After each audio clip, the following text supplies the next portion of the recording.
Hey there, David Benjatschek here. I want to give a quick chat based on an article that I read here on LinkedIn about a week ago. The title of it, and if you search it and Google it, you're going to find it either through a LinkedIn link or a Forbes magazine link. Either way, you can connect to it. It was an open letter to management from a millennial, and it talked about why we're leaving you, why we're quitting our jobs. And the article brought a lot of opinions in the comments, either for or against the letter that was written, and it was kind of cool. So when I was in a workshop last week working with leaders, and we spent 3 days with them, it became an interesting discussion, and we were talking about building some strategic relationships and team building, and the topic was this: old school versus new school. And it was brought about, really, the discussion was awesome. It was brought about by two things. Number one was the article. So please Google it, check it out. It's like a 4 minute read, and read it. I think you'll find it an interesting read. But the second was my experience with my daughter. And my daughter is not a millennial. She is, I guess, Generation Z, as they call it. She's 12 years old. But here's the scoop. My daughter, who recently has been spending about 2 to 3 hours every single night on her iPad, not playing games, not doing Super Mario, not doing any of those things. She's been on Duolingo, learning the language of German. Committed, and already in a few months doing this, because I do speak German, we've been having conversations. She's getting the elementary sentence structure down, and I'm just amazed at how quickly she's picked this up. Now, old school versus new school.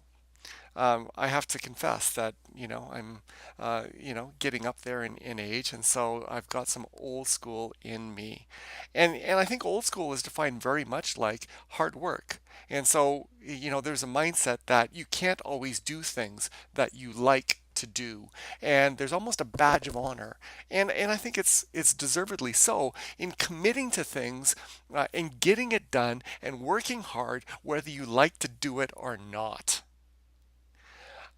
And so, you know what, with my daughter, I was like, "Way to go, girl! That's awesome. I love what you're doing. I love the commitment." But there was a part of the old school of me, and I finally asked her, and I said, "Well, sweetie, why, you don't have any German promptings in school? There are no German classes in the junior high that you went to, or the elementary school that you went to before. I haven't prompted you to force you to learn German." And so, but in school, you had French classes. So why was there, if you have this passion for languages, there was not the same commitment to the French class that she has, this radical commitment to learning German. And I said, well, like, what gives? I mean, I love the fact that you're learning German. It's awesome. Any language is a benefit. But why weren't you as committed? And her answer was plain and simple. No, well, two parts. Number one, uh, Dad, well, it's part of our heritage, and you speak it. And so I think it's a cool language to me from that perspective. And it's a little bit different. It's not necessarily romantic like French and Spanish. It's pretty harsh sounding, so it makes me laugh every once in a while. But the second part is this. She said, my French teacher ruined it for me. The class was full of yelling, and just it just wasn't an atmosphere. They took all the fun out of learning that particular language. And so while I might go back to it later on, I really thought I would commit myself to German. And she's been doing that, not prompted by me, not prompted by her school, not prompted by anything, but more or less prompted by, number one, an internal want to learn languages, and number two, a push away from French based on the environment that was created for her. Now, the old school part of me says that I really want to celebrate her learning German, and I love her hardworking attitude. Literally, at least 2 hours a night, she's on Duolingo, she's talking with me, she's doing various things to learn this language. I love that. But the old school portion of me says, yeah, but can't you now also learn a little bit of French? Let's balance that out. See, old school is commit to things that you should be doing, whether you like them or not, i.e., get over not liking the environment, just do it anyways. New school is find your passion.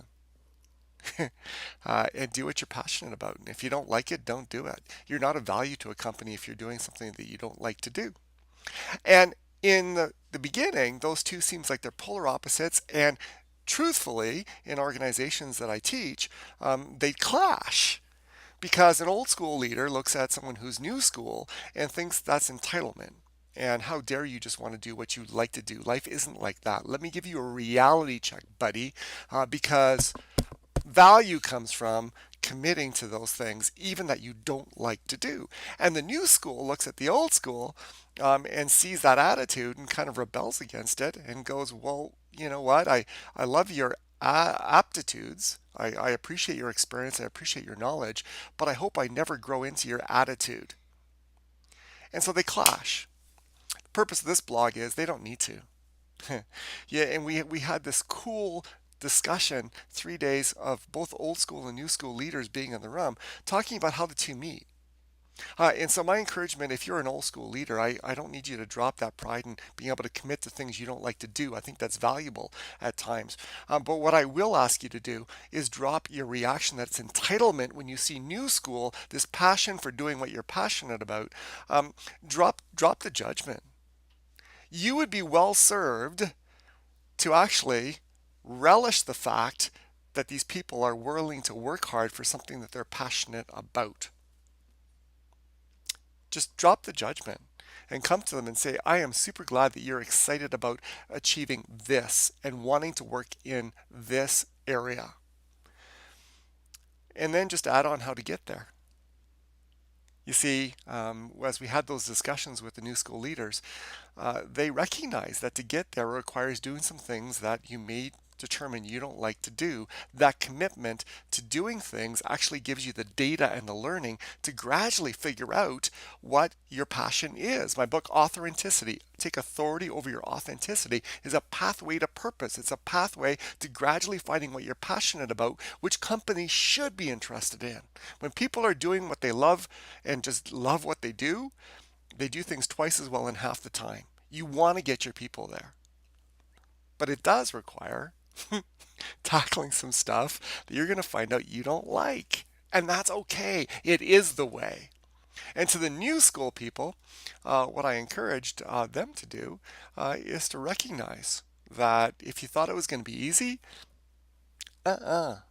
Life just normally doesn't work out that way. And if you're passionate about something, commit to a path that's going to take you to that place. And the truth of life is that you may not get exactly where you thought you wanted to go because of things beyond your control, but sometimes life will take you farther and way past what you could have seen about the passion that you have. And it's an amazing journey, well worth it for both the individual and for the company in which that individual is an employee for. Both benefit when those come.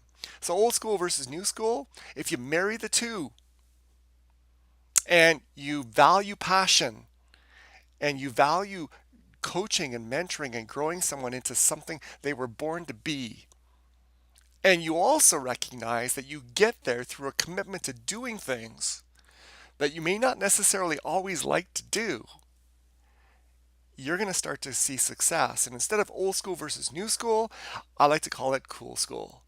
And that's my encouragement for you today. Hope you're having a great week. Have a good one. Talk to you soon.